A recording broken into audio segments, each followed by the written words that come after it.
How you doing? Fantastic. Fantastic. I hope you have a good day. Hope you have a better week. I hope your month is full of successful days and a lot of great ventures. I hope you just come up, brother. I hope your whole fucking year is spectacular. Oh, you hope my year is spectacular? Yeah. You got something you want to say? You got something? For next week's episode of One Gotta Stays, One Action Hero Tournament. And unlike the 80s and the 90s characters who are in a lot of like singular movies, the 2000s has a lot of franchises. They got to deal with the elements, and they have a very particular set of skills to deal with those elements. I mean, like, some of them, they start in the water, and then they continue in the water, and then they end in the water. Well, actually, that one kind of just blends all together into one film, and I never know what the middle and the end is. But, other ones are kind of like one movie, really split in a couple parts. And that one hero in that movie sludges through the snow while fighting off a bunch of different snakes, making it feel like they're going through the crazy 88 degrees of hell. It's wild, but not all of them are alone. Some of them make sure that they take their entire family, from the streets to the globe into freaking space. It's crazy because it's dangerous traversing the elements around the world. So they always gotta like have a set of rules that they follow when they're fighting folks in different countries. Because if not, they know it's gonna get bad, and they'd really, really rather not have to go to war. Good God, y'all. What it is a good for? Absolutely nothing. That's good. With that, for Paige, for Jeff, for David, for Winston, and what up, family? It's your boy Amarú, and we are back with another episode of One Gotta Stays, One Action Geek. One Action Geek was last year. One Action Hero Tournament. That tournament was all year last year. It's still in my brain. It's never gonna leave. But this summer, we're trying to find the best action hero. And last week, we found our 90s winner. Joining Dutch from the 80s is one Sarah Connor. So of course, Linda Hamilton is going up against Arnold again. But today we're moving on to the next decade. And that decade is the 2000s, as you heard in the clue. A lot of franchises, or at least doubling up on movies here. We got the one with the particular set of skills, Brian Mills from Taken. We got Jason Bourne. We got the bride herself, Beatrix Kiddo. We got Mr. Family. I think that's all I need to say there.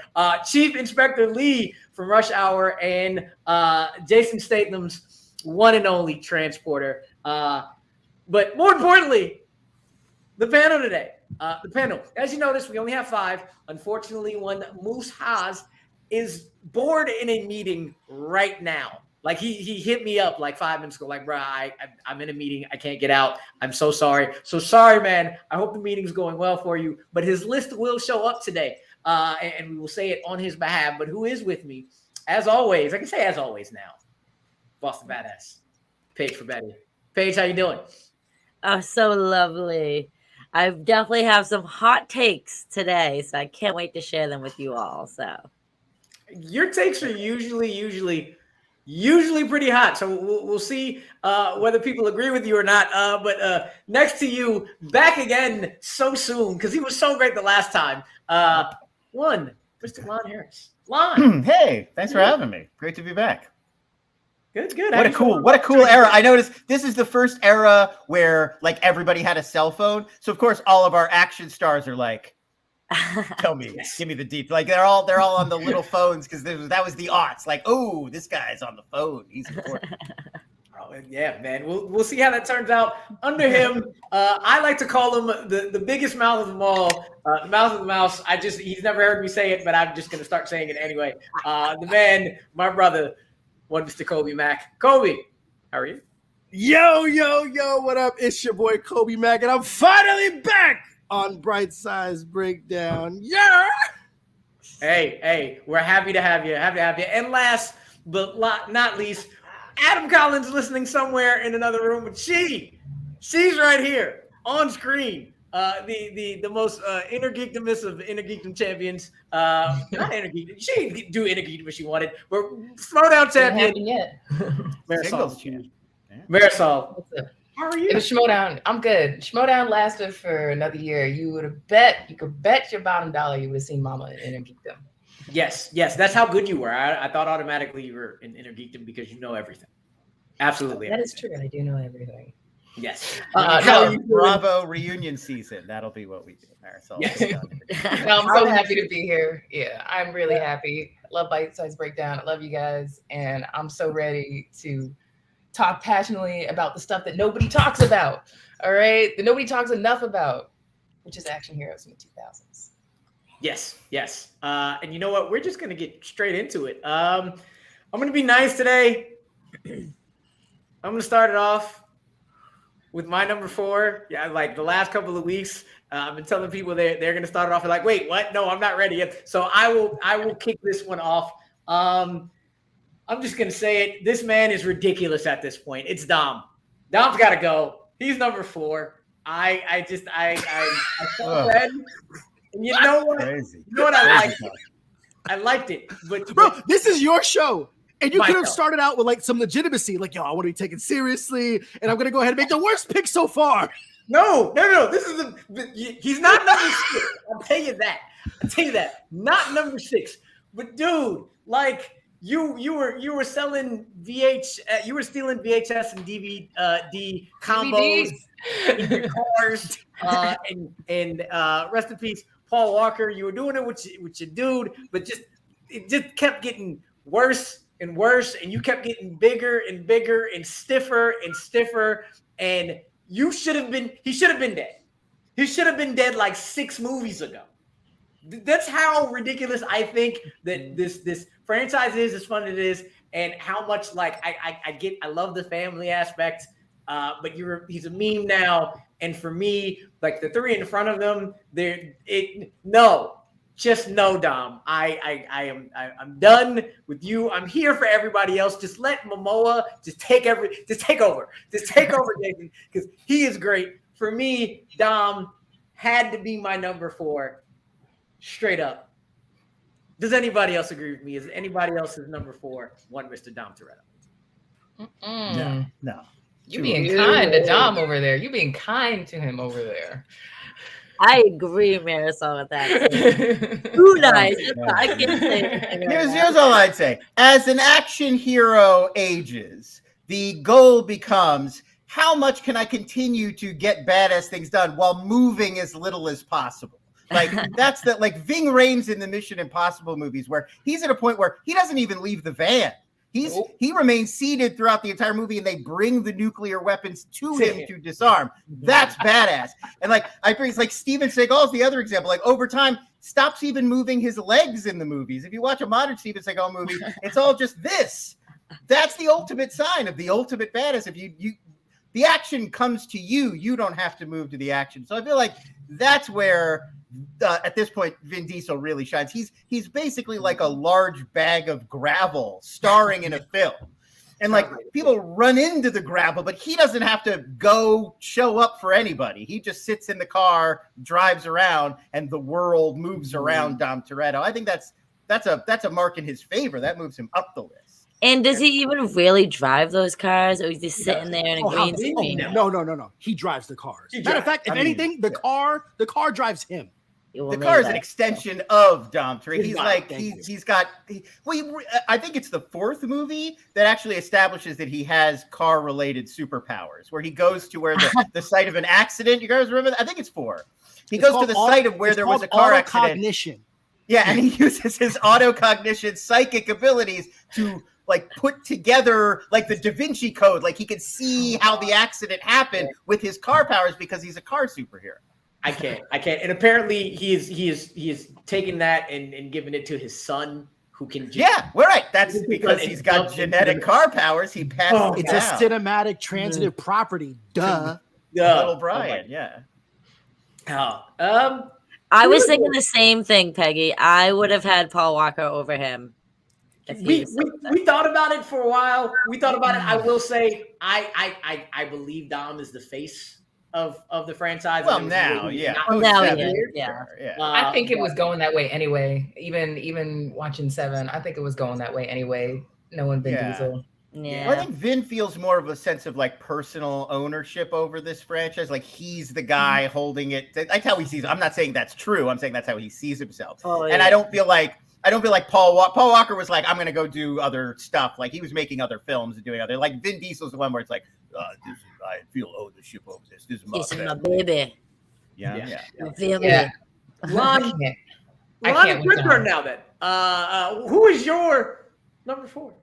Number 4. So this was tough. The top 4 and the bottom 2 were hard to like. I knew immediately what they were going to be, and then it was figuring out within those categories. Yeah. I ended up going with Inspector Lee from the Rush Hour films. Films I love, but I feel like it's really because it's a two-hander. I don't feel like Rush Hour is like, it's not Jackie Chan's franchise. It's not Chris Tucker's franchise.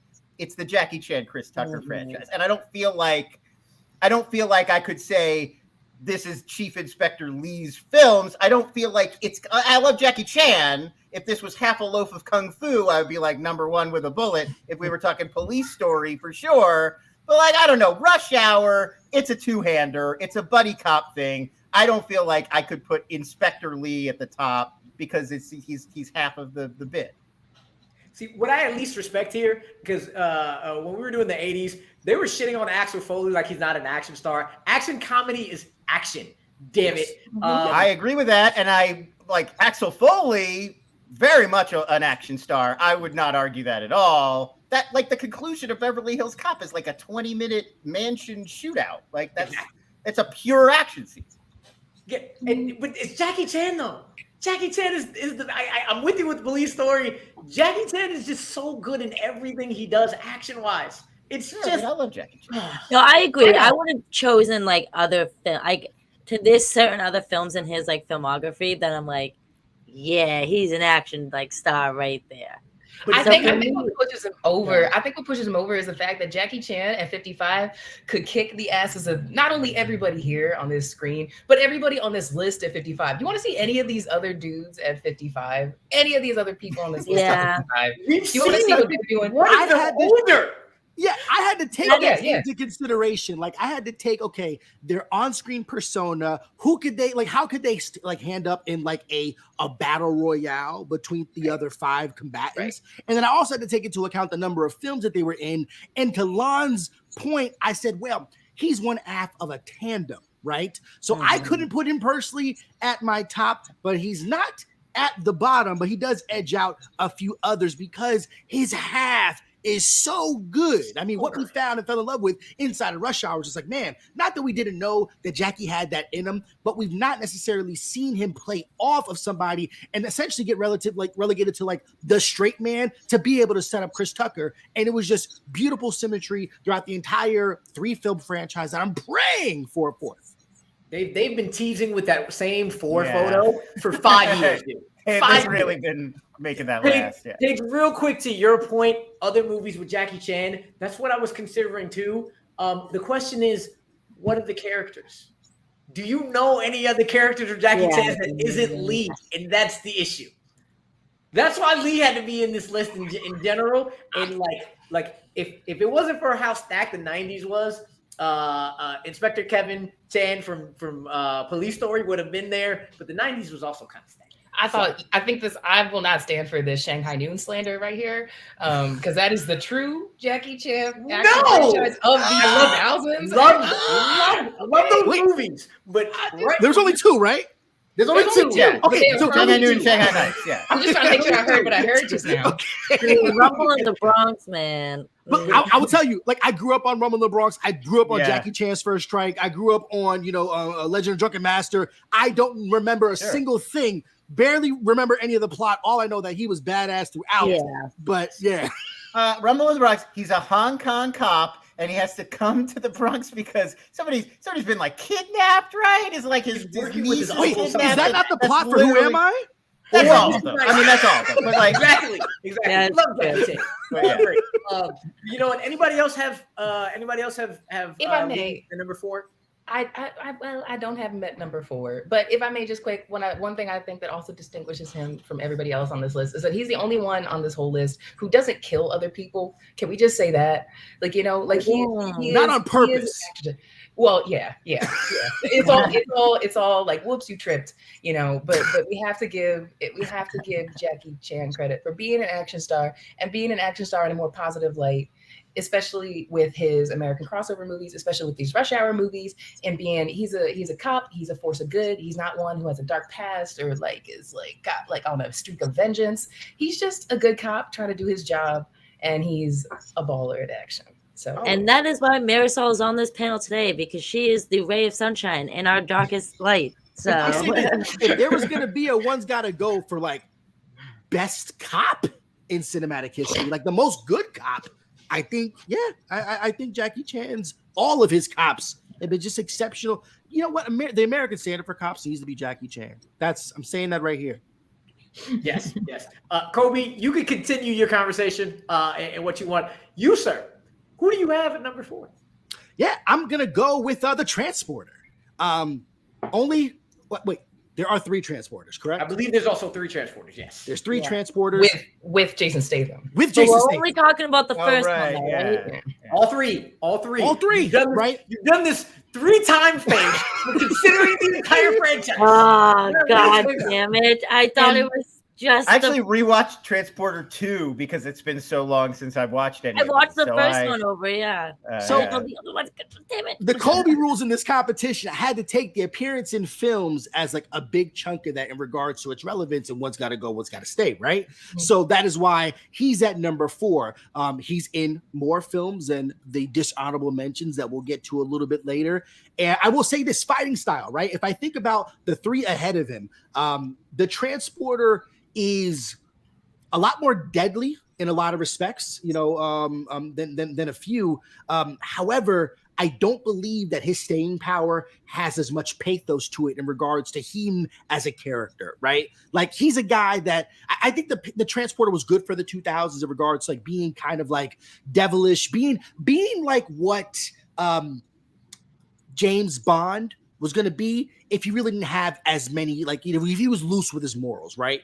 Much more of an antagonist. And for that, he had to be number 4 for me. Like, good, but not great. But then again, was in more movies to be better than some others.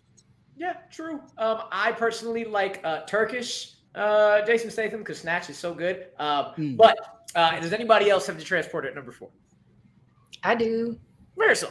I do, yeah. By the way, I would have if I knew the rules. I thought we were just talking about one film. You've been tournament 3 weeks in a row now, babe. So the entire show. I love you. Love you. All my stuff has changed now. God damn it. F you, Marisol. Sorry. Good. Similar to what Lon you were saying, like it's like my top 4 are pretty much the guys who like the folks who I think like really are just like in. It's just a matter of arranging them, and then I have my bottom 2 how I'm going to arrange them. But I did put what I was saying about Inspector Lee applies to this. I do put Frank at number 4, or the Transporter at number 4. I didn't even remember his name. I really did. Yo, I didn't they say it. They do. I brushed up on them a little bit because it's been a hot minute since I've seen either of those. Those are firmly a teenager movie. Those are firmly teenager movies for me. Yeah. So the Transporter, he say what you will about the quality of the movies or lack thereof quality of the movies, but he checks those boxes off as an action hero. Jason Statham gets it done. I cannot stand him as an actor. I cannot stand that man. God help me. I cannot stand that man, but I have to give credit where credit's due, and he does get it done as a Transporter. He has his code. You know, that's the whole thing. He's a clearly established character in his little world. He has his little rules and everything that he follows. He drives around in his little car. He has his, the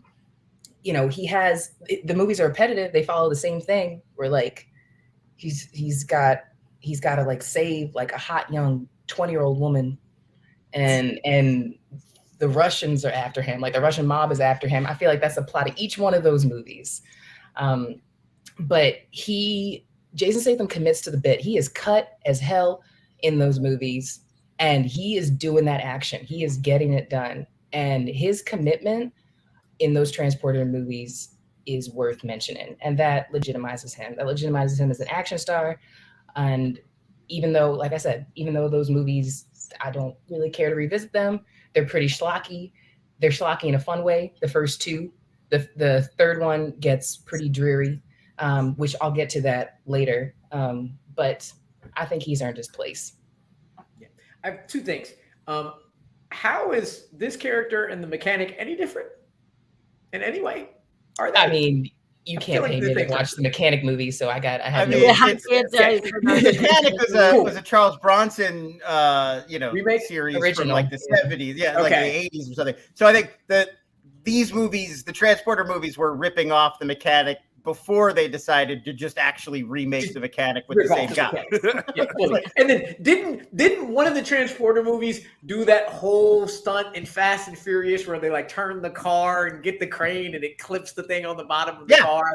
And he's got a bomb on the bottom of the car and he jumps it and then there's a hook off of a crane and he snags the bomb on the hook so that it explodes as he flips the car. I mean, this is I'll just go ahead and say I put this guy in my 6th place. His name is Frank, by the way. It's not he has a real name. It's like Frank Martin, I think, right? And that's kind of what Frank Martin, thank you. And that's kind of like it's a boring character. Like the movies are kind of cool. Jason Statham is great. All of this is really just on the shoulders of Jason Statham is good. I wish these movies were better. He elevates the movies via his presence, but I don't feel like this is a particularly good use. Like Statham's all personality. He's funny. Like he was coming out of the Guy Ritchie universe of doing stuff like Lock, Stock, and Snatch. We've seen him bring this personality to Expendables and Fast and Furious. But this franchise, it's like the whole point is he doesn't have any personality. He's this incredibly like boring, like I just need to get where I'm going, and these are my rules, and stay out of my way. And it's like I don't want to see Jason Statham play that part. That's like it's a mismatch, I think. Yeah, no, not really. I'm low key with you, but we'll get into that a little later. For next, you're sticking with what you got, Paige, because you don't have. You're the only one we haven't talked about. I'll tell you what Moose has after we're done. Who did you decide to put at number 4, Paige? All right, guys, I messed up. Don't hate me, but you know what? I got my reasons why this person is number 4. All right, guys. And I'm a Boston girl, so I'm sorry, Matt Damon, but Jason Bourne is at my number 4. I got my reasons. I mean, if you kind of think about it, this man put himself in this situation. Like, dude, you got your mind, like, wiped. Like, you didn't have to go and get yourself into all this fucking nonsense, and he chose to. And I feel like he's just kind of, like, whiny about it the whole time. Like, I gotta get my identity back. Like, no, motherfucker, you're pretty much free, and now you're just trying to get yourself killed. And, yeah. That's why he's my number 4. I'm sorry. But obviously, if we're going off movies, obviously his movies are great. But we're going off the character. And so that's how I feel. Yeah, I don't know whether or not you heard it, but last week my wife yelled at me for getting rid of Mike Lowry too low. Paige, she yelled at you this time. So I feel a lot better. A lot better. It's Jason Bourne. He's from Boston. It's Damon. What are you doing? Like I said, man, I feel like he's just like kind of like a little bit whiny, and he like put himself in this position. Like action heroes are meant to just do it for the cause and like have these like stance and rules that they stand by. And this man just like, I want my identity back. He had a vision. I'm gonna go fight people for it. Oh, all right. Stand your ground, Paige. I respect it. Okay, I agree with it, but I respect it. Okay. Franchise, the whole franchise. Maybe I would have added. I was thinking of the first film, guys. But yeah. All right. It's fine. But let's just get a quick recap of where we're at with our 4s. And where we have is Paige not understanding the rules of how this goes. Even though she's been on this now 3 times. But that's okay. She still put her Boston boyfriend at number 4. Anyway, Lon has Chief Inspector Lee at number 4. Moose agreed with me and has Dom at number 4, while Marisol and Kolby believe the man Frank Martin, I guess that is his name. Frank will be their number 4. But let's keep this moving. Lon, keep the love train going. Who's your number 3?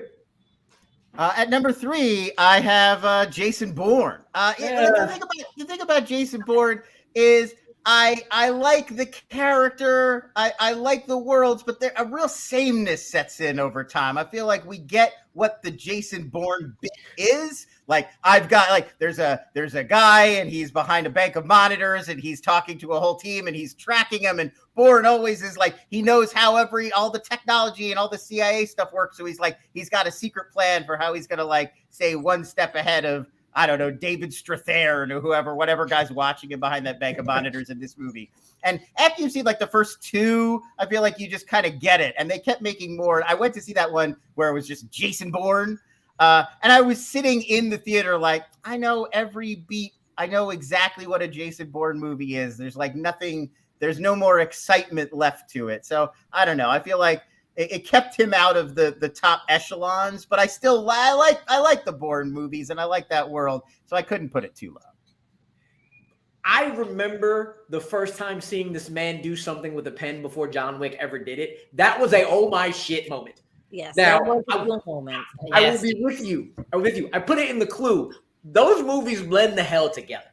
But when it comes to Jason Bourne is a badass. Amnesia or not, he is dope as hell. And I'll tell you this, I had to move him around a couple times. He was my number 3 at one point, but he's no longer my number 3. Does anybody else have him at number 3? No, because he's that good. Unconventional. Except Paige. Of course. So if not, Marisol, what about you? Who was your number 3?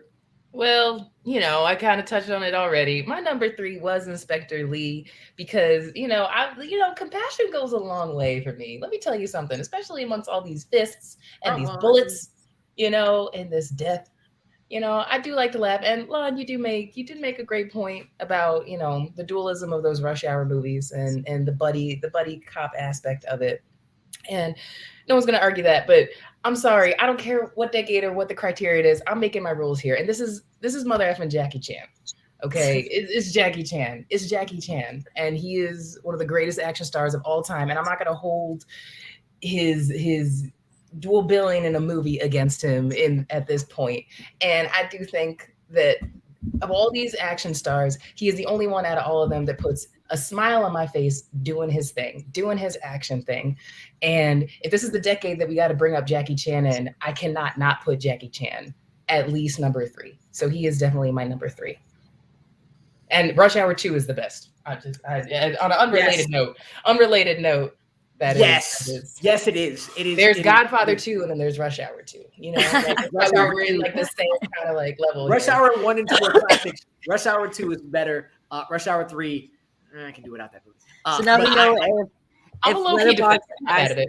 Yeah, if Letterboxd ask Marisol what her top 4 movies are, we know 2 of them so far: Rush Hour 2 and The Godfather Part 2. Naturally. Exactly. Dead right. Does anybody else have Lee as number 3? Oh, me and Marisol once again. What's up? I mean, everything she said, I'm just gonna sit here and just like parrot. Like, it is absolutely true of everybody that we have on our list.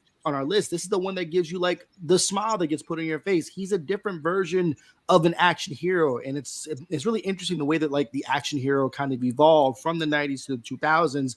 And like what she said earlier is that like this guy had a penchant for still being able to deliver badassness without absolutely having to like kill everything in sight. For me, he was in 3 films as opposed to 4, like what we got with Jason Bourne. However, I do love the fact that, like, if I was seeing them one-on-one, I do believe that Jason Bourne would have the edge, but that's just because it's not in Lee's nature. He's a dad. He is a well-mannered man. He understands culture uniquely. I think that he's perfect for the time in which they came. You know what? Damn, this makes you really want Rush Hour 4 that much more. But yeah, I'm just going to go and G. Lee, number 3. Yeah, this is probably the saddest I've been the entire entire tournament. If you know me, you know how much I love Rush Hour 3. And it just to not have look, this was my bias pick when coming up with like the name, the characters. I was being vetoed left and right. We're not putting Lee and Rush Hour in this tournament. I'm like, yes, we are. 1, Jackie Chan has to be there. 2, it's Rush Hour. It's being represented. I love this damn movie, but if I had to balance, like I did last week, I had to balance my personal bias with objectivity, and objectively, my 1 and 2 are quote unquote better action stars. And it was just enough that even though Lee might be one of my favorite characters here, I in my heart of hearts, I knew it wasn't right to put him there.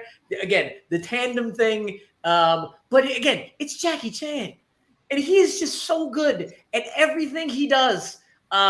It's just a byproduct of being behind the 2 in front. That's really all it is. Nothing more. I love this man to death.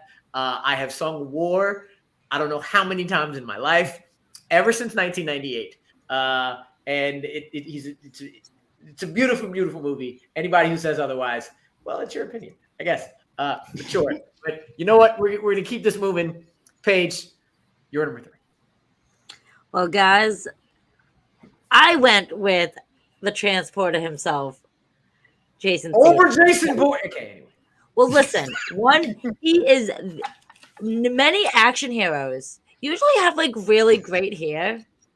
And this man is like pretty much bald and he's fucking gorgeous. And he's cut like there's no tomorrow. And this man didn't like his mission wasn't to be like an action hero. His job was to be like, in a sense, like the driver. But he had morals and he had to go in there. And I don't know if he went to go save the day per se, but he was going to do what was right. In the first one, people like kind of try to kill him. So he's like, fuck you guys. I'm going to steal your car since you just try to blow up my car. But he's got these like great rules that he follows. And it's like, honestly, I think it's some of the funniest, like favorite shit ever because so never break the deal, no names, and never look in the package. This motherfucker obviously broke rule number 3 in every single one of those movies. So, but he didn't set out to be an action hero, but he is an action hero because that man can kick fucking ass and be beautiful while he does it and have nice cars and kind of be like suave. I look for that in my action heroes. So, is Frank Martin the first like bald action hero? No, bald. Come on, this gotta be. That's what I'm saying. No. Bruce Willis wasn't bald. No, he was holding on to them follicles. He was holding on for dear life with the by Die Hard 3. By Die Hard 3 he's I feel like Die Hard was he bald in Die Hard 3? Hold on. Yep. No, it's not bald. Samuel Jackson was even bald in Die Hard 3. It's like that's when he was losing the fight. You could tell he was the battle was over and it was just everybody straggling off of the battlefield. I would think Samuel Jackson was bald in Shaft. That came out in 2000, so that was technically as long as the dates work out. Before the transfer. But quick recap. One of. Look, Sean Connery was an OG bold action star because he was rocking that hairpiece from Dr. No. That's how he even got to be James Bond. Like he went to the audition and he was like, Can I wear my hairpiece or whatever, whoever does get Sean Connery. And they were like, yes, wear it.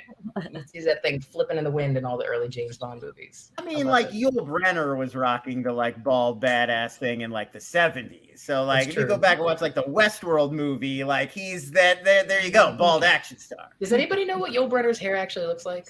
Does anybody know who Yul Brynner is? That was my question. You're talking to some schmoes over here. Yeah. The Westworld movie, he's the host that comes to life. That's in the show. Anyway, going back to just a quick recap of our number 3s. Me, Kolby, and Marisol all got rid of Chief Inspector Lee. All love to you, Jackie Chan. Lon got rid of Jason Bourne, and Moose agreed with Paige having the transporter at number 3. So before we get into our number 1s, we do have what I'm going to take this name from here on out. What we do have what is called our dishonorable mentions now, where we have our number 5s and number 6s. And we're just going to do a quick rundown of what that looks like for everybody. And for me, Transporter just he doesn't do anything. Like I didn't remember his name, and I am sick and tired. As much as I love the Neesums, the man is old, and he needs to stop. That is a hard ass take having him at number 5. He needs to stop. I love number 1, but my goodness, we talked about how old Jackie Chan was and how he can beat everybody up. I don't know whether or not Liam Neeson can actually get the gun out of his holster now in time to do anything. So I have him at number 5 and Frank Martin at number 6. Moving it down though. Kolby, what are you doing? Hey. Whoa, Kolby, we not friends no more. Okay, one, Beatrix Kiddo. It's really one movie, but let's call it 2. Okay, 2 movies. All right. Everything you just said in regards to Brian Mills Taken. The first one is a classic. The second and third can go jump off a bridge. I don't need it. It was super redundant. Story was wacky. Like he's not a hero, right? There's nothing truly heroic that he's doing. Like he's not helping really anybody, but like trying to get his like ex-wife and kid. So like that he like in regards to like feats of heroism, I'm putting that low. Can he kill people? Is he a good combatant and strategist? Yes, he is. And so is Beatrix Kiddo. But once again, in regards to like feats of heroism, it's a retribution story, right? I don't call that particularly heroic, and there was only 2 films or just one really long one. That was my reasoning. Oh man. Well, we'll go over to Lon. Lon, you agreed with me. Yeah, we sort of talked about Frank Martin, who I feel like is just kind of a waste of the best elements of Jason Statham's persona and focus purely on the ass-kicking part. I like that first Taken, and I think the most notable thing about that movie is it really gave us the whole Liam Neeson genre. And I feel like if we were talking about Liam Neeson as a genre unto himself, I feel like it would have ranked it a little higher. But if we're just talking about the 3 Taken movies, yeah, I feel like everybody said it. It really runs out of steam after that first one. The first one's a lot of fun throat punching. But by the second one, it just feels like their heart's not into it. It's really edited so much that it doesn't even really feel like Liam Neeson being a badass. It feels like just this movie kind of moving around him. And then the third one is where that really ridiculous, like him jumping over the fence and there's like 25 cuts just in that one scene. I don't know, it gets a little bit lazy by the second and third Taken. So if we were including all the Liam Neesons, like all the movies where he's commuting and then has to save the day and all the other got to save my family stuff, I might have moved him higher, but just the Takens, he's at 5th. He might be worse than the Transporter and Mechanic being the same thing. It's really just Brian Mills and a whole bunch of different. It's the new Die Hard in a new place. That's what it is. It's Taken in a new place. That's what Liam Neeson does. We'll go over to Paige. I hate you. Yeah, I was coming with the hardest takes today. Speak, Paige. All right. Girl. All right. Speak We your kind of truth. talked about the whole Jackie Chan thing with Rush Hour. I mean, you guys kind of really nailed it on the head with that one. To me, when I think of those movies, it is like it goes both ways. Like you don't have like Inspector Lee without Chris Tucker's character, and like vice versa. So for me, and I don't know, maybe I have a thing against the buddy cop films and being action heroes because I kind of felt very similar last week about or 2 weeks ago about Axel Foley being like a buddy cop in a sense. And yeah, Dom, I'm sorry, I'm so over the Fast and Furious franchise.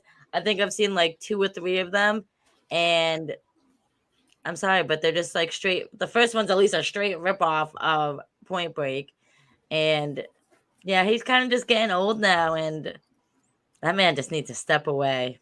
They should have done that like 2 films ago, but he keeps going. He does. Marisol, you agree with Paige at number 6. I do. Thank you, Marisol.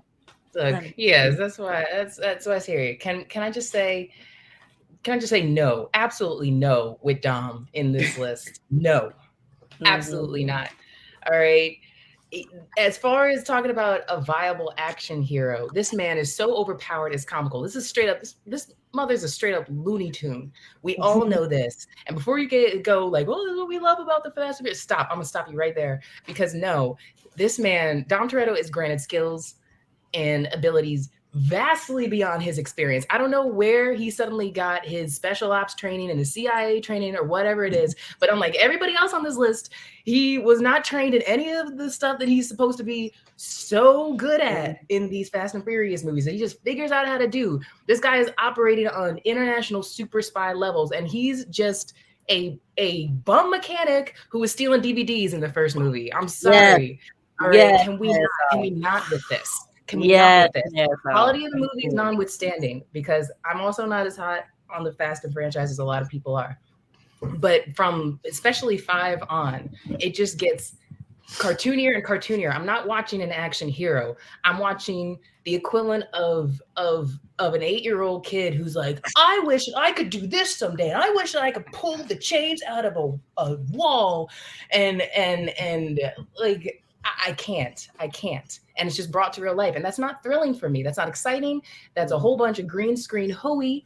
And that's not an action star to me. There's no reason Dom Toretto should even be at number 6 on this list. Okay. I'll watch Fast and franchise movies. I'll watch them for some car racing and some fun stuff and some family quotes. But I am not watching this man for his prowess as an action hero. As a hard no. Now, on to number 5. With Brian Mills from Taken. A hot take. You guys will not, I'm probably going to upset a bunch of dudes here, but I think you're all seriously overshooting this first Taken movie. People are like, this is a bona fide classic. The first Taken, we can all agree that the Taken sequels are pretty weak. But I think you guys are watching a different movie with this first one. I think people are overselling the first Taken. It is adequate. And there's a big novelty about seeing Liam Neeson, about seeing Schindler, like, you know, going out here and hunting down all these dudes and actually capping some people in this and not taking any shit. But I also, the novelty kind of ends there with the first Taken movie, and I don't think Liam Neeson is as convincing as many other people on this list as an action star, and it just does become laughable by the time we get to the sequels. I respect Liam Neeson. We all love Liam Neeson, but I think if you really want to watch an ex-CIA guy believably, like kick some ass, take some names, go rewatch Nobody. All right, because Odenkirk does it. He does it in that compared to Taken. I contend we wouldn't have a Nobody without a Taken. That's possible. Agreed. Possibly. I will say this. Argument, sure. But just because something came first doesn't mean that we can't. Something inspires the things that follow. It doesn't mean that we can't improve on that formula. Yeah. I will say we would not get the great Neeson's skit without Taken. So thank you for that. At least, I just feel like one thing I would just interject here is like, I don't know, like it is a prerequisite believability, because I don't feel like that going in. I wasn't even using that as a metric. Like, oh, do I really believe that? Like, we're in a world where everybody loves anime and like, you know, Marvel movies, and like, you know, the Transformers are in theaters right now. Like, I don't need my action movies too. Like, sometimes they do, and that's cool. I'm not saying I wouldn't watch a realistic action movie, but like, obviously I don't think anybody, including the makers of Fast and Furious, are like, no, Dom really drives down the front of this dam and outruns a sonic boom, and yeah, like that could happen. That's science. Like that, of course it's not. Like, no, surely not. But that also is that's a slippery slope, and that's a snowball excuse, and people abuse that a lot. And there is a line. There's a suspension of disbelief. And yes, these actors also need to be, these action heroes also need to be plausible in these situations. Of course, they're all doing things that wouldn't happen in real life. That's why it's a movie, you know. Yeah, but if it's as long as it's within the reality of the movie, like in that universe, people can learn to fight by watching other people fight. Like Jordana Brewster does it too. Like one movie, all of a sudden she's like kung fuing people. She's like keeping up with Tony Jaa in one of them. And it's and to my point, that's Looney Tunes nonsense. Sandwiches a few movies ago. That evaporates the stakes or anything. There's a point where you take that too far and you feel like you're watching cotton candy, and that's not engaging when there's no tangible threat to the actions. I mean, now we're just splitting here. It's just a matter of taste at this point. But for some people that works. These movies are really successful. For a lot of people, they're like, I want to watch Looney Tunes. I want to watch this because absolutely, I want to watch a car, slingshot around a little rickety ass bridge and tumble and everybody's fine. People like want to none watch of that. these I movies don't want to are watch that, man.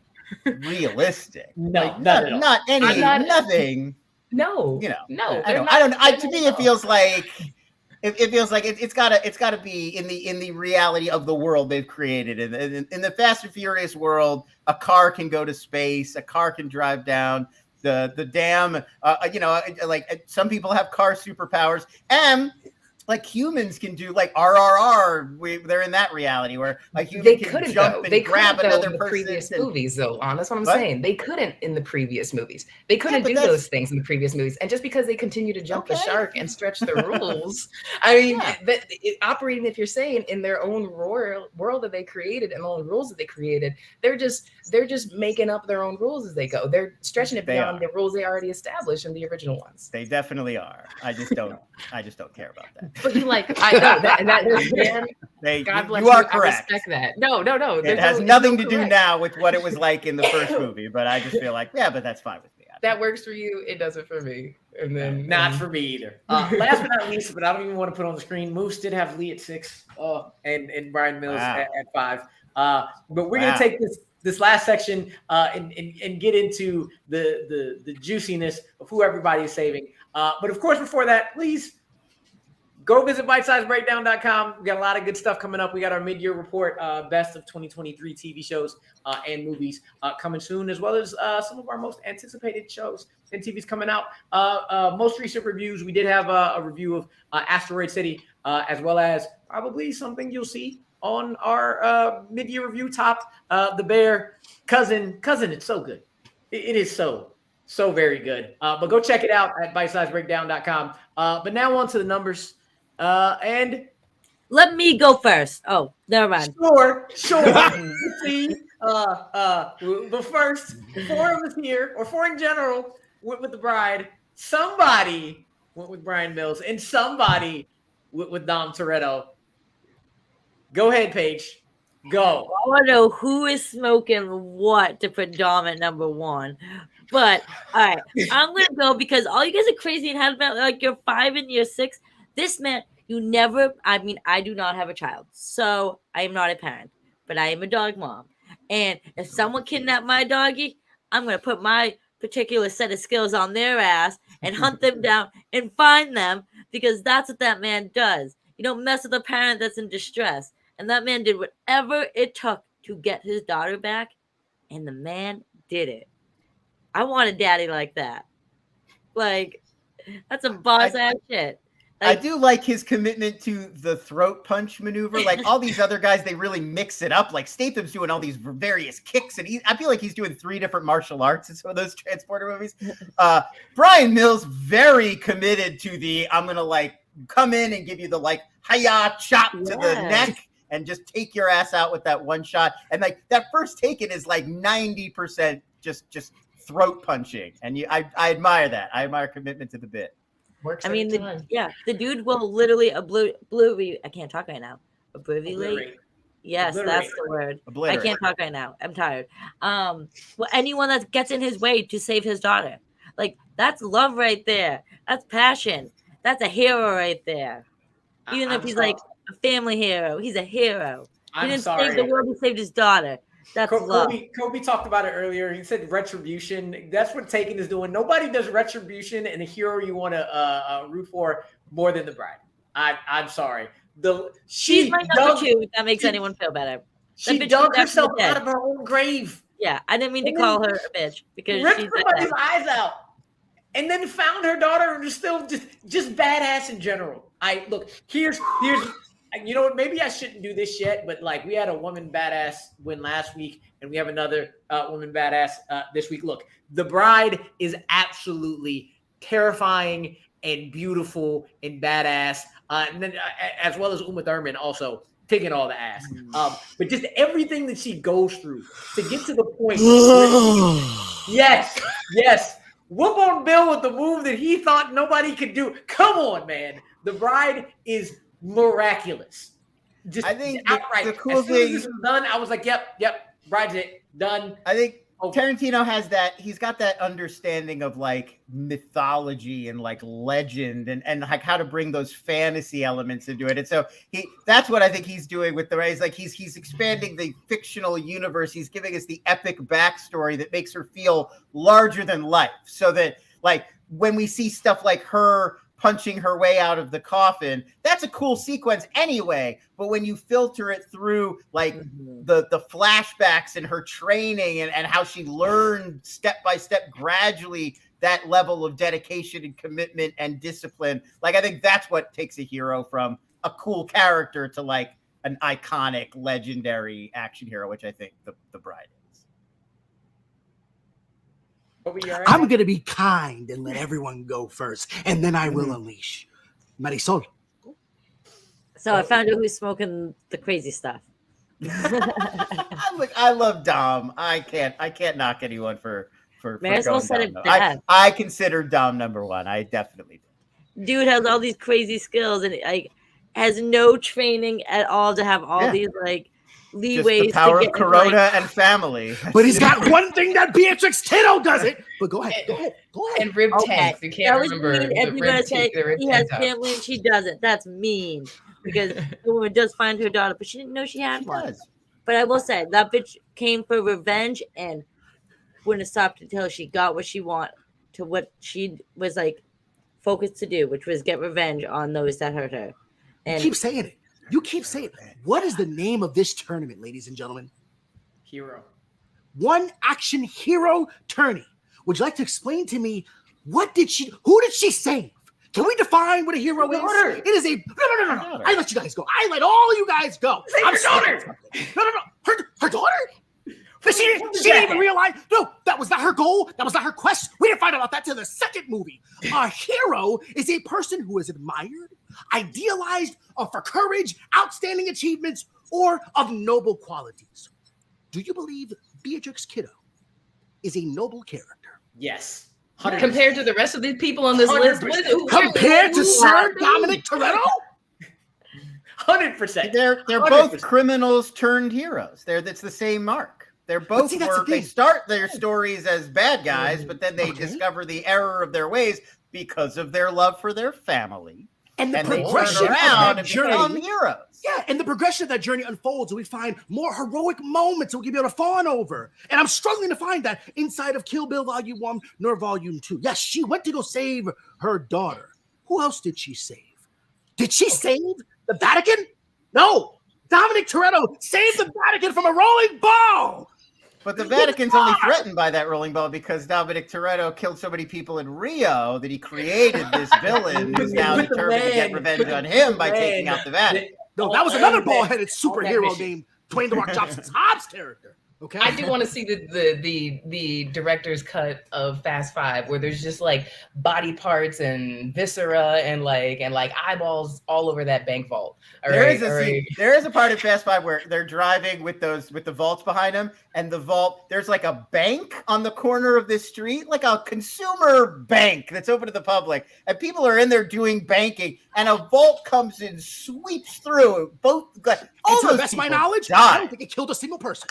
Oh, crazy! I don't think it killed a single person. Okay, let me tell you something. One of the coolest superpowers that Dominic Toretto has is plot armor, not just for himself, but the people around him, because he cares. Because that's what heroes do. They save people, not a single person, not out of selfish respect because it was her daughter. Dominic Toretto saved his son multiple times. I think more people die in that bank in Fast Five than the entire Crazy 88 sequence in Kill Bill. Imagine you're standing at a bank like, oh, how much should I get out of checking? Maybe 200 for this weekend? And then suddenly a bank vault just sweeps through the entire room, just crushes you instantly. I gotta say, Kolby, you're focusing on the hero part. And again, I don't think the hero part really applies as much to a lot of the people on here, because we got a lot of anti-heroes on this list. Let's be honest. All right. We got a lot of them. And that's why he's my number one, because I think that he is the most heroic. And I think that the evolution of the hero, he's become the good mix between like traditional 90s action hero and then comic book superhero melded into one. We've already talked about some of his superpowers that evolved with him, along with the storytelling of these not so good movies, but there's 10 films in which he's a part of 8 of them. And that is super great compared to Beatrix Kiddo, which is not a bad character. I just don't consider her a hero. I think that the villains that Dom goes against bring out more heroic acts and feats for him to be able to expunge against the bad guys. And I fall in love with that. Yes, are these movies schlock in a lot of instances from a lot of the other heroes that we've been debating? They absolutely are. But there's so much more to be able to go through where it's like, okay, yeah, I wouldn't even think, I swear, I feel like there's other female heroines that I put before Beatrix Kiddo, because I don't consider her a hero per se. I mean, literally, she's out killing people. Heroes don't traditionally do that. Like, Beatrix woke up in the morning and said, I'm about to taste some blood today. Dom was like, I want to taste some motor oil. And Letty. Nick, yes, I want to hear Marisol's reason, though, why she picked. Kobe's reason is why we needed to have Dom on there. But Marisol, yes, you are the other one who had Beatrix as your number one. Do also espouse on why you had Bourne as number 2 and why you flipped them last minute, because Bourne was your number 1 for a second. I did. You got me. I didn't know you were going to say that, but you did. You got me guilty. I did flip him at the last second. Look, I'm going to pay attention right here to the word action. All right. And as far as action goes, this woman is the real deal. Just that Crazy 88 scene alone. Okay. This is the toughest person on this list. This is the person who has seen the most on this list and overcome the most. This woman was buried. This woman was in a coma for 4 years. I would love to see old ass Brian Mills be in a coma for 4 years and try to get up and beat somebody and more or less take on 88 people. Okay, I would love to see that. I would love to see sleepy ass Dom get up after being in a coma for 4 years and even try to like powers though. Actually, he might. I'm just saying. That's right. I'm sorry. Yes, that is right. But no, this Lon, you put it very well. All right, she is otherworldly. These are the rules created within the Kill Bill universe. She is mythical in her status. We don't even know her name because she is just an idea. She's a force. She's a force of nature. Similar to Jason Bourne, she is a force. She is this boogie woman, like, you know, like she's coming for you, and she's bigger than herself. And then when she actually gets there, she cuts you into like 25 pieces. People know that when this woman is coming, that death is coming. She's the Black Mamba. There's just guaranteed death for you. She is action to the 10th degree. And if we're just going to go there, these are my rules. The movies that she's in respectively are vastly better than all the other films on this list. They are. Like, let's just go off of that alone. These are Quentin Tarantino's movies. She's a part of his films, and they are better than the Greengrass movies. They're absolutely better than the Ratner movies. Okay. And they're better than all of the Luc Besson prodigy movies between Transporter and Taken, which, by the way, they're like all made by like all these French directors and editors came out of like the Luc Besson school of like really shittily edited action movies. Transporter 2 is that guy Louis Leterrier who just did Fast and Furious X. Fast X, yeah. He's to be fair, I think he's like the strongest of like the bunch, but like the other guys did like Megaton. he did a Transporter movie and the 2 Taken sequels. It's crazy. Yeah, it was. But I digress. Just sheer which one of these films, who is the star of these films that I would like to watch the most? It's absolutely Beatrix Kiddo. Her films are the best. She is the movies that she's in. Like she is bigger than life, and she eats up those films. They are all about her. She is more iconic than any of the other people on this list. I cannot tell you how many people are going to be the bride year after year after year after year after year. Ain't nobody going to dress up in a cargo jacket and some pants. You haven't seen the army of bombs that come out every film premiere? No, that's true. No, Dom has his uniform now. Yeah, with the black Dickies, you know, like the cross. Like I said, like the tank top. I remember seeing a Kill Bill, Dark Ride at Universal Studios, but I do remember seeing one. About the Fast and Furious. Okay, again, they keep trying to elevate. They keep trying to elevate Dom beyond his out. They keep trying to elevate him out of his range, and he is not on the level, mythical level. He is not built up as a character any way near that the bride is. And she gets it done, and I enjoy watching these movies. Kill Bill Volume 1 especially is one of my favorite films ever, and that's not surprising. It is, it's up there for a lot of people, and just sheer like who actually is in actually best movies, it's The Bride, and that pushes her up even more. That definitely pushes her over Bourne for me. No, that's why I will say too, like I agree with Marisol. Like my top two, I went with action and hero. Like Beatrix Kiddo, aka The Bride, aka Black Mamba. So cool. She got 3 names in this movie. She is the action. She will kick all these dudes' ass. But I went with hero because who doesn't want their daddy to rescue them from literally human trafficking, guys? Like, let's be real. This is a horrible, real thing going on in this world. And this man is doing whatever he takes at all costs to get his baby girl back. I'm so glad I never got human trafficked and it was up to my dad to save me. I would be in a Georgian household cleaning up right now, all right? Kolby, you have waxed poetically about Dom, but you also had Jason Bourne as your number 2. So give me any final thoughts you have on Dom, on Bourne, and the list in general. Yeah, I mean, I think just in regards to, like, if we're going to kind of break that down, action, he's got more of the action considerably, in my opinion, versus the other people that were on this list. And while I could similarly make the same argument against Jason Bourne in regards to his heroism, I think that I was able to espouse hero to him more just because he did have much more of like a worldly vision in regards to stopping, a threat from within, in regards to the organization that was trying to use and manipulate him and cover up some other things, right? And I just couldn't find that with Beatrix Kiddo, and I guess I just never associated her as a very heroic character, but like in regards to Bourne, I kind of got it more, and I love Matt Damon's performance within it. I think that the Green Gas films are quite strong. I even like the one with Hawkeye. Like, I was like, oh, all right, cool. Mainly because I had Rachel Weisz in it, but still, like, all right, cool, right? I actually agree with you. I think the Renner one is a little underrated. Yeah. So like I thought, like I did not mind that at all. So it was more films, and I guess it kind of boiled down to it in regards to my rules. There were more films of him than there was of some of the other ones, but just couldn't edge him out with regards to Dom. I just, as much as I can crap on a lot of the movies in regards to their storytelling, the action's always there. It always goes for something. Excuse me. It knows what it is. It knows what we want. It always delivers. All right, and Lon, you also had The Bride as your number 1. Finish up your thoughts on that. Your number 2 in the list in general. I mean, I sort of said my little piece. I think what Tarantino is so good is giving us not just like, here's the actor, here's the role, here's the bit, but like the whole world and the world building and making it feel epic and making her feel like part of this large scale narrative that goes back years and extends into all of these other kinds of stories, and just the suggestion of a larger world, Yen Wu Ping in there and all those flashbacks and stuff. So I think that Beatrix Kiddo exists as part of a larger world of badassery that I really like to get lost in, and I think that's what makes her such a compelling hero.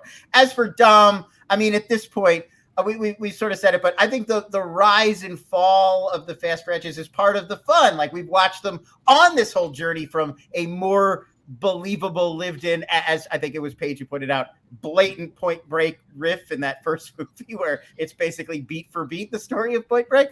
And I like that it started in these kind of humble beginnings and then went through sort of Tokyo Drift, and then 4 and 5, you could feel them figuring out how to make this a bigger franchise. Like, oh, it's not just about street racing. It's a globe-trotting, heist, adventure, action hybrid. Kind of also gave us the sort of Red Notice genre that I feel like we're stuck in now. Where now every movie has to be a globe-trotting heist adventure full of like a large ensemble of quippy people. And like, I think it worked so well. Mission Impossible movies, huh? It worked so well in Fast and Furious and Mission Impossible that now it is literally every movie that comes out. Like, it's Ghosted, and it's that 505, 305, what they did last year. 303. What is it? Yeah. It's And- 355, right? the 305, whatever, that one. 355. And then Uncharted, and their Jungle Cruise. We just keep remaking that over and over. And I think that's a testament to how good that chunk of the Fast and Furious franchise was. Like 5 to 7, I feel like Justin Lin and the writers, they kind of all figured out how to really make this sing and how to make put Dom at the center of this whole big, out of control, crazy, like, I think of it as like live action anime at this point, where it's just like, it's not tethered to practical physical reality, and you just either accept that or you don't. Nice. So before we get out of here, a couple other things. I do have one more question for you all, and I'm going to give you a little bit of time to think as I recap. Being the 2000s, and whether or not you want to choose a franchise that like flourished in the 2000s or started in the 2000s, what action hero character who isn't on the list now would you put on the list and would shake up your list? It doesn't have to be who would be the top of your list, the bottom of your list, but would it give you pause? And I'm going to go through a quick recap, let you look at that. Some people in the chat, Nick actually had Bourne at number 1, but Dom and Frank were at number 5 and 6. Cam does not feel strongly about any of these characters. So just didn't list them at all. Jonathan also has the Bride at number 1, but Lee at number 2. Yes. Yes, I love it. I love that listing in general. But Andres just said the list is the Bride. That's how it works for him. And just a recap of all of us. As we're going through it, Moose also had Beatrix Kiddo at number 1, while having Bourne at number 2, following by the Transporter and Dom. Marisol was very close to that one as well, but she has Lee as number 3 and the Transporter is number 4. Paige likes the daddies, I guess. But she said Brian Mills, and then had the Bride at number 2, Transporter at 3, and has regretted her decision in putting Matt Damon, Jason Bourne at number 4. Lon also saved the Bride, has Dom at number 2 with Bourne at 3 and Lee at 4. Kolby, again, really impassioned about Fast and Furious and family, so that's why that's number 1 with Bourne at 2, Lee at 3, and Transporter 4. And I saved the Bride. Had I'll tell you, at one point Lee was number 2 and Bourne was number 3, but I had to flip them with Dom at number 4. So for me, I was looking up some characters, and there were actually some really good female action heroes in the 2000s while I was looking them up. One that would really make me pause is Celine from Underworld. I think Underworld is very underrated, at least that first one. And Kate Beckinsale is great. I take Celine over Beatrix Kiddo. And I don't blame you there with your explanation. I don't blame you at all. I'm sorry, Easy. Whatever. And again, it is not the end of the tournament. Just wait till the end of this video. Come back next week. But again, though it might be somebody else's. We'll see. But Paige, who would you pick? That is not on the list that would add to your list for 2000s. I actually would have picked like one of Angelina Jolie's films, like Tomb Raider. Lara Croft. Tomb Raider would have made sense. Yeah. Like, I thought that would have been really cool. Laura, I will tell you this: Laura was a hard cut. She was there for a long time, and she was last minute cut. But yeah, or Salt. Whatever her name was from Salt. Yeah, that was 2010. I think that just barely doesn't count. Yeah. I like that choice, though. Lon, what about you? Wow. I was just thinking about it and a few options. I definitely feel like Hellboy. Those were the Del Toro Hellboys would have fit into the aughts. Those are action films I really enjoy. My other thought immediately was Nick Angel, Simon Pegg's character from Hot Fuzz. Nice. Great action film. Yes. Only Greatest one action movies of all movie. time. Yeah, only one. But such a impactful, funny, enjoyable action film. He's so good Dutch at was in one movie, and he's the 80s finalist, so he made it. I would have gone to see a whole franchise of Nick Angel, Simon Pegg, Nick Frost, Hot Fuzz action films for sure. Kolby, what about you, sir? Yeah, Neo from the Matrix. There it is. He There it is. That was my answer. Wait, 90. he's on this list? I 90s, will 99. reiterate though, any character who was in the Geek Tournament last year, not eligible for this one, so he was there. There was the shout out last week of Trinity though, which was very good. So, but I get you on the Neo anyway. And then Marisol, what about you? Yeah, so for me, it would have been I would have been torn. It would definitely have been like since technically Matrix wasn't in the 90s one, I would have actually probably picked Trinity over Neo, only because I would have picked that for action, and I would have picked Trinity over Neo because she's the one who has to work for it. She ain't the one in any way until we get to Resurrections, until we learn what we learn in Resurrections. But like she's not the one. She was just trying to figure it out, and she's still getting things done in more ways than one, and didn't have like that gift of being the chosen one. I think I would have put Trinity. I would have nominated her and put her over as an action star over Neo in his own franchise. I tell you this, the fact that there was a 90s one last week and you didn't bring up one of the greatest action stars ever, RIP to him, Tommy Oliver. Woo! I'm sorry, you're gonna have to remind me who Tommy Oliver is. You're gonna kill me. Jason David Frank, Crickets are the real. Green Ranger, the White Ranger, the Red Ranger. Come on. Yeah, I guess that's true. I guess, sure. I will say Shulian was also another cut, but shout out to the Power Rangers. I mean, it's pretty apparent what's going to happen, but I do have to go through it anyway. So we do have to figure out, or at least see who is close to getting second chance here, because this is a tournament. So the way this works, moving on, if you got a first place vote, you have 5 points. Second place vote, you got 3 points, and a third place vote gets you 1. So moving through this, Jason Statham in the Transporter got a total of 2 points with the 3 third place votes. The 2 third place votes there. Woohoo! With the first place in the second, got a very respectable 8. Paige's daddy got 5. Yeah. Chief Inspector Lee, at one point Detective Inspector Lee, with the 3 third place votes, got 3. One Mr. Jason Bourne racked up those seconds, but with 1/3 got him 13. But of course, as we all could see, stacking it up there with 21 points and moving on to the next round, we got.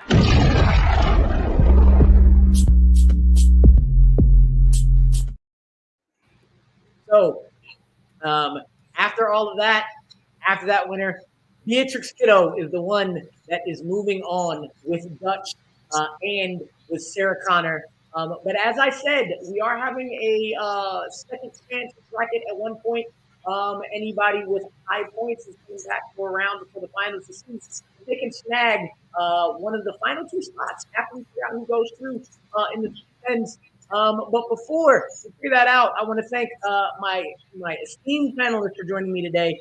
Lon, where can the great people find you, and what you got going on? Definitely look for my Twitter account at LONS if Twitter still exists when you're listening to this. Who knows? That's usually the best place to keep up with me, where I share what I'm working on. I also do a column every Wednesday for a site called Passion Fruit. So check out Passion Fruit on the internet. It's a creator community, creator website for everybody who makes videos, podcasts, any kind of content on the web, like all of the beautiful people on this show you see right now. So yeah, check that out every Wednesday. Noted with Lon Harris on Passion Fruit. All right, appreciate it. Kolby, where can people find you and what you got going on, sir? Yeah, thank you once again for having me. Can't wait to come back if I am allowed. You can follow your boy. I'm on all the socials at Kolby Told Me. That's KOLBY TOLD me for now on Twitter, and definitely on IG. But you can catch me over at Spill and hopefully Blue Sky, if I can be able to get that right. When I'm in the mood to write, you can check out a website that I contribute for at watchedit.com. And you can also come with me every Friday at 11 a.m. PST, 2 p.m. EST. I'll be hosting the Hollywood Critics Association Twitter Spaces. So that way, when they ask you where you heard it from, you can tell them Kolby told me. All right. For Moose, follow him at Big Moose Haas. You've seen him before. You'll see him again. But of course, last but not least, Miss Marisol, where can people find you? And what you got going on? Right now, I am working. I'm almost done editing a video. I have a channel with Adam the Coyote Collins, formerly the Coyote. We do Champs on Film, which is over on YouTube. We also have an Instagram. You can check us out there. We find time in between our jobs to post up stuff about, what films we watched and stuff like that, and retrospectives and wrestling videos featuring some of the previous Schmoedown competitors. We just started up that series, and we're going to be having some of the people who are even here. We hope to have them on our little wrestling avatar show at some point. But that's coming down the tubes. Right now, we're about to finally put up our thoughts and discussions on The Flash. And then in a couple weeks, we have in the works a retrospective on the whole Jurassic Park franchise, which is one of my favorite films of all time. So I got thoughts on that. So you can follow Champs on Film, YouTube, and Instagram. You can follow me if you care on Twitter. Sometimes I tweet. My handle, Marisol_Mariah, MARIAH.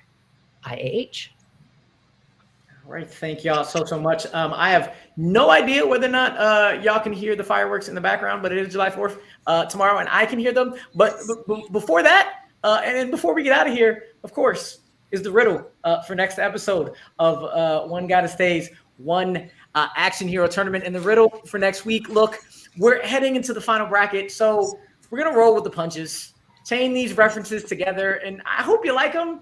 But if by chance you don't be mean about it, because remember, manners make us men and women out of all of us. And it takes a lot of work for me to put these together. It's like a mental equivalent of running and running and running and running all the way to a destination, then turning it around and coming right back like I never left. And I'm kind of sensitive. So don't injure my ego and make me feel like my arm is in a cast and I gotta break out of that thing. Or like you hurt my dog, then threw me down a very, very, very, very long set of stairs. With that, for Paige, for Lon, for Kolby, and for Marisol, we are out of here. What you just said is one of the most insanely idiotic things I have ever heard. At no point in your rambling, incoherent response were you even close to anything that could be considered a rational thought.